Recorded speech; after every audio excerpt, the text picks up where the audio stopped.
Last 40 years, and today I have my special guest.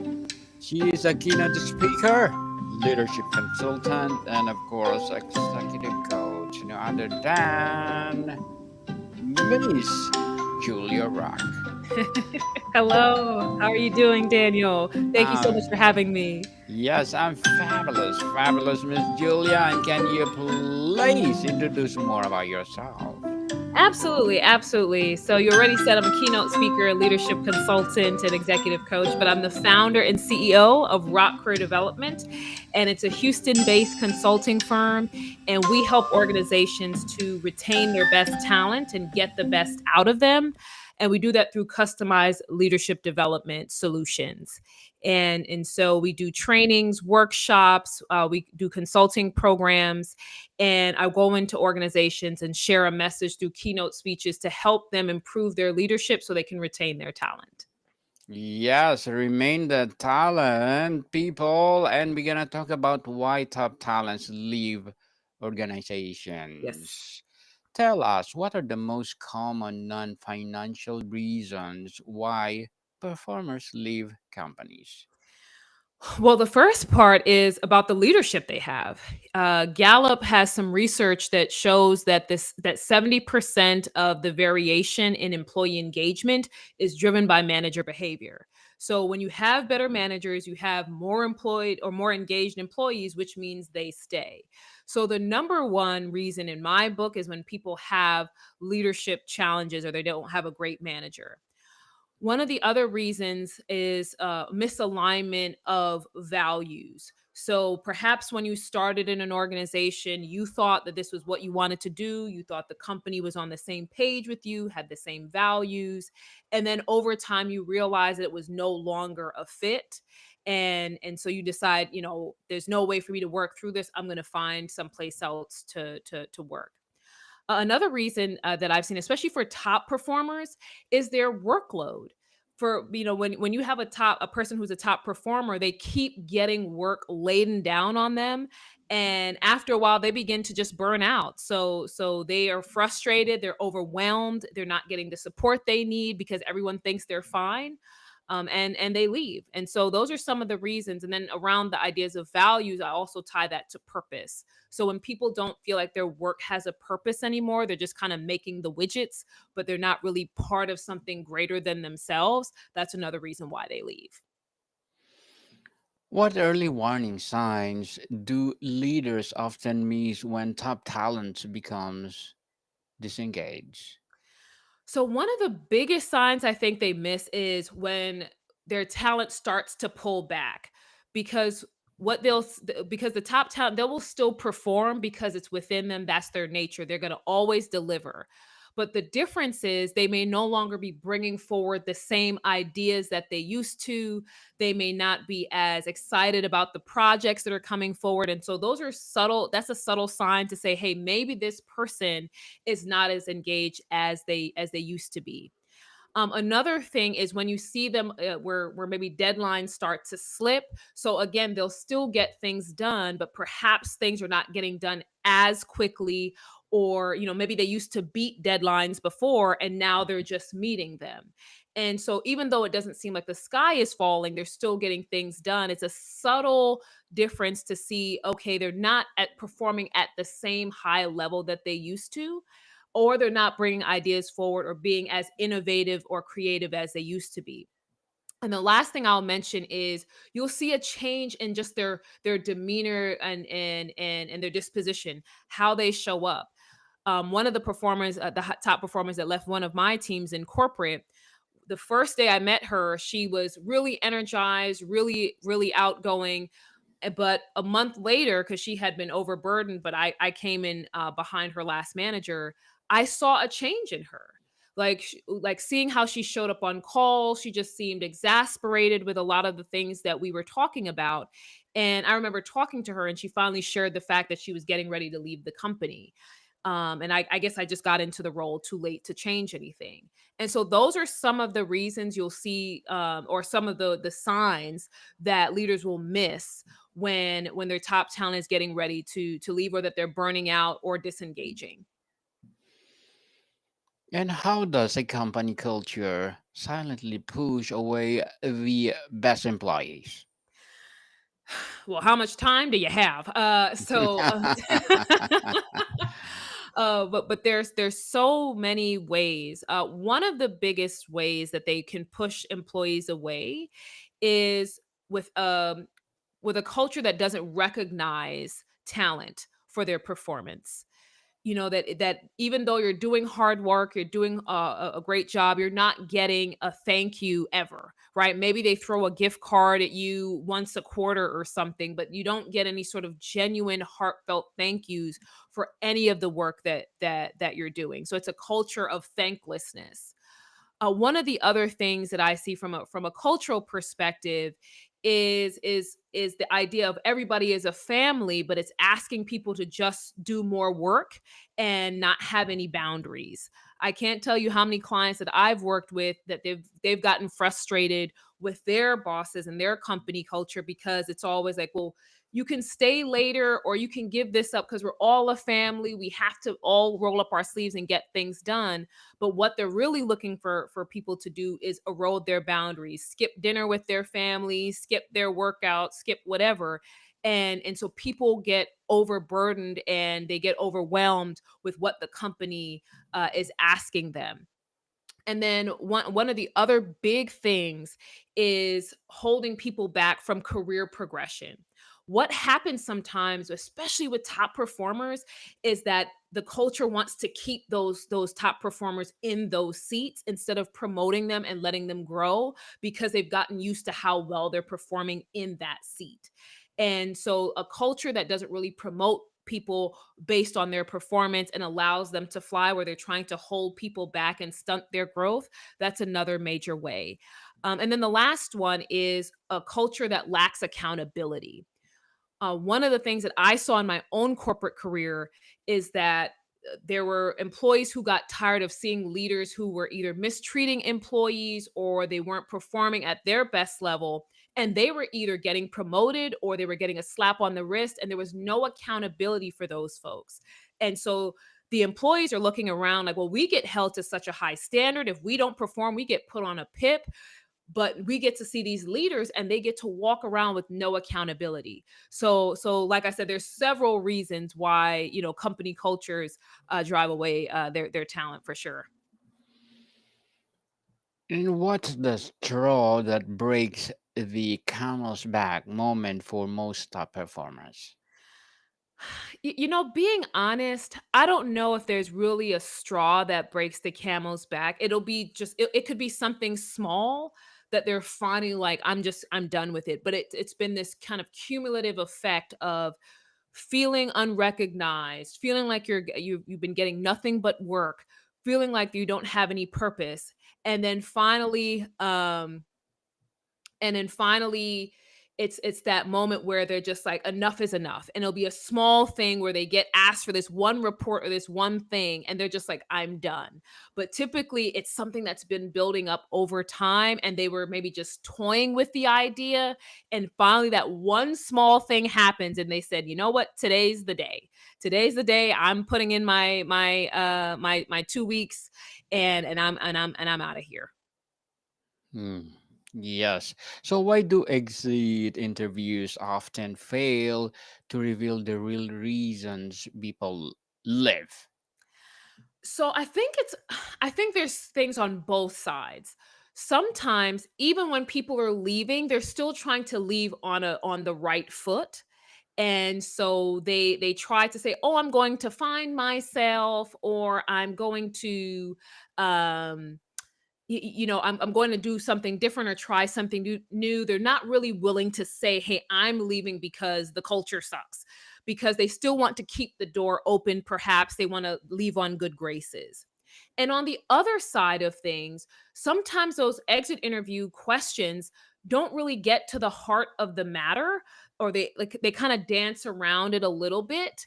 And so people may not really be able to say the thing either. So I think it's on both sides where the employee may not want to say everything, but also how the interview is structured, the kind of questions that are asked, that also makes a difference as to why they don't get to the root cause of the matter. And Miss Julia, let's talk about the leadership management failures. Yeah. How do bad managers unknowingly drive away their best team members?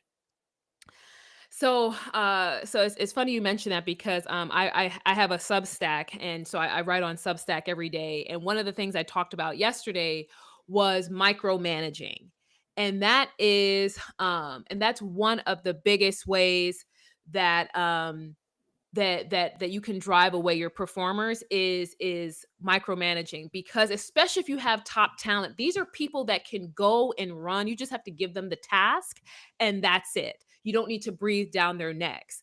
But once you come across as an overbearing, over involved manager, that can drive talent away because they feel like they're not being trusted, they're not being given the space to work. One of the other reasons is what I call pass along syndrome. And so I coined this term a few years ago. And what pass along syndrome really is when you have a leader and they get a request from someone above them. Maybe it's somebody from the C suite, a board member, and instead of them vetting the request on their team's behalf to figure out, okay, well, what is this for? Why do we need this? Do we really need all this detail? Instead of them doing that vetting process, they just pass it along to their teams. Meanwhile, their teams are already stretched thin, they're already busy. Many times they're already on the verge of burnout. And here comes this leader with another task that they're placing on this person on their team's desk, and the talent's like, we're already stretched. And so that's another thing that will drive talent away, is that they feel like their bosses are not advocating for them, not standing in the gap for them, not really being supportive on their behalf, especially when it comes to the managers above them. You know, your teams, or especially your top talent, they're looking for you to protect them while they give you results. And when you show that you're not willing to protect them, well, that goes out the window. How does top talent treatment gap develop in organizations? Um, so when you think about a top development gap, part of that challenge is often when you have top performers, no one is trying to gather the knowledge these individuals have, right? They're letting them run, or they're working, but no one is working alongside them or training under them to gather the insights. And then the other thing is, many leaders and managers, they're not equipped in actually developing their employees. They go into one-on-one meetings, they just ask about the tasks for the week, and that's the extent of it. But they're not really putting in the time to invest in coaching their employees, helping them to grow, giving them stretch assignments. So whenever that top talent leaves, not only do we not have the knowledge they had because we didn't take the time to pull everything together, we also don't have anybody who's been developed behind them to take over, because the manager was ill equipped to do that, or didn't invest the time to do that. And so you see that gap just start to widen as more top employees get frustrated and more of them leave, and there's nobody coming behind to replace them. Miss Julia, as a keynote speaker, leadership consultant, and executive coach, what are your short term and long term goals? Man, so my short term goal is actually to release my book in May of 2026. It's called Uncomplicated Leadership. So it's really going to be an extension and an expansion of my Substack. And so I'm preparing that book for May of 2026. So really excited about that. And then my long term goal is to actually take my keynote speaking to more countries. So I really want that I'm able to share this message of uncomplicated leadership and improving employee engagement around the world. So my hope is that I will be able to take Rock Career Development international, and then also take keynote speaking in this message more international, and work with more international companies. So I have a small group of international folks that I work with, but I really want to expand that over the next few years. Good luck to your goals, Miss Julia, and looking forward for more success. Thank you so much. And what will be your advice, a piece of advice for those people out there want to be like you? The one piece of advice I would share is, and I know this sounds really cliche, but don't get don't give up. Don't get discouraged. Part of the journey of growing in your career or growing in your business is that you have to overcome obstacles, and the obstacles will feel insurmountable at times where you just really want to give up, that you've gotten a bunch of no's, the doors have slammed in your face, and you want to give up. But what you'll see is if you keep pushing a little bit longer, the opportunities are on the other side. And if you don't mind, I want to just share a quick story. An Go ahead. organization that I had tried to speak with last year, that I wanted to speak at their organization, they didn't pay me any attention, and that was in 2024. 2025, they reach out to me, and they were willing to pay me more than I was asking them for last year, for me to come in and speak. And so that's the idea of sticking with it and continuing to go, because you never know when that opportunity is going to come. So don't give up, don't get discouraged. Don't give up, people. Try until you succeed. And thank you for that advice, Miss Julia. And can you please recommend a books that influence your journey? Yes. So if you don't mind, I have three. Yes, go ahead. So the first one I have is a book called Career Rehab, and it's by Kanika Tolver. And this book is really about how to build your personal brand, especially when it comes to job seeking and building your career. And that really helps you to center yourself at the story of your career instead of just trying to be what other companies want you to be and hoping that you get a job. It's crafting a brand that attracts companies, attracts opportunities to you. So that's the first one that helped to change my mindset a little bit about how I thought my personal brand. The next one is called The Memo, and that's by Minda Harts. And it's really about, especially for women of color, how to successfully navigate the workplace, especially when you're experiencing whether it's microaggressions or different obstacles. And so when I went through some tough times at work, this book really helped me to navigate that, especially in the last couple of years before I left my corporate career. And then the last one is Dare to Lead by Brene Brown. As I mentioned, my platform is really about leadership. And you cannot have leadership if you do not have courage. If you can't have tough conversations, if you can't make the tough calls, if you can't be vulnerable, then leadership is just not for you. And so I love how Brene Brown really breaks it down in this book as well. So those would be my three recommendations: Career Rehab, The Memo, and Dare to Lead. Thank you for that recommendation, Miss Julia, and truly empowering books. And before we wrap up our discussion for today, I'm inviting you to please do listen to my other podcast, people, my other podcast, because my abstract essay is already in fifth season, abstract poetry in second season, and my book 101 review in fifth season too, comedy 101 in second season, and my food 101 in fifth season as well. Geography 101 in fourth season. And my baby podcast Law 101 and Mental Health 101. Love Letters in third season. And Movie 101 Review and Music 101 in fourth season. And Science 101 and Sex 101 in its first season. Please listen to them wherever you listen your podcast. So, Miss Julia, how does poor work-life integration push people out? So one of the big things around work life integration is the fact that a lot of companies don't believe in that. They feel like you should be giving up your life to work. And so what happened after the pandemic was that people realized they no longer wanted to do that anymore. And so people started to prioritize their personal lives, whether it was exercise, time with loved ones, whatever it might be. And now when organizations are asking them to come back to the office full time and asking them to work more hours, people are saying, absolutely not. I have set up my life a certain way. I have my values, I have my priorities. I'm not comfortable giving that up. And so where companies can get better at this is realizing that people have lives outside of work that they need to tend to. And as long as they're getting their work done, you don't have to breathe down their necks about how many days they're in the office or how many days or how many hours they're there. Giving people a chance to live in their personal lives will help to drive their engagement at work. Definitely. And how does misalignment of values manifest in talent retention?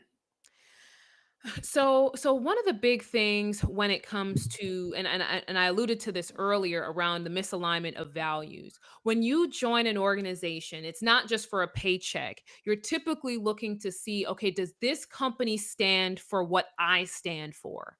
And sometimes when you first join, it might work out that way where you say, "Hey, we're on the same page. This is the place that I want to work." But over time, you may find out, especially as you get to know more about the company, you see more about how they function, you see how the leaders treat their teams, how you're being treated. Over time, you begin to realize, well, wait, I don't think they prioritize the same things that I do. I don't think they value the same things that I do. They say they value people, they say they value compassion and empathy. They say they value their customers, but I'm not seeing that. And if you have integrity, you may be reflecting and saying, "Hey, this is not a place where I can continue to work and still feel good about myself." And it may be that even when it comes to your own personal values, like, valuing recognition from your leadership, being, career mobility, career development. If you realize you're not getting that at this organization, you may say, well, hey, this no longer aligns with who I want to be and where I want my career goals to land and what's important to me. So I may have to leave. And so it's typically that's how it shows up. Miss Julia Rock, thank you so much for sharing your knowledge and wisdom to the world. So, can you please invite our listeners to support your advocacy, your business, or whatever projects that you're doing right now? Yes, thank you so much, Daniel. So the big thing for me is that I do have a Substack, and so I would love for folks to go to leaduncomplicated.substack.com and subscribe. And then they can also follow me on all social platforms at the Julia Rock. Yes, people, let's support Miss Julia Rock because if you support her, for sure, more and more and more empowering advocacy to come, more and more empowering projects to come. So, Miss Julia, thank you so much for your time. Thank you, Dan. I really appreciate the opportunity to be here. Thank you so much. More to come, people. See you soon.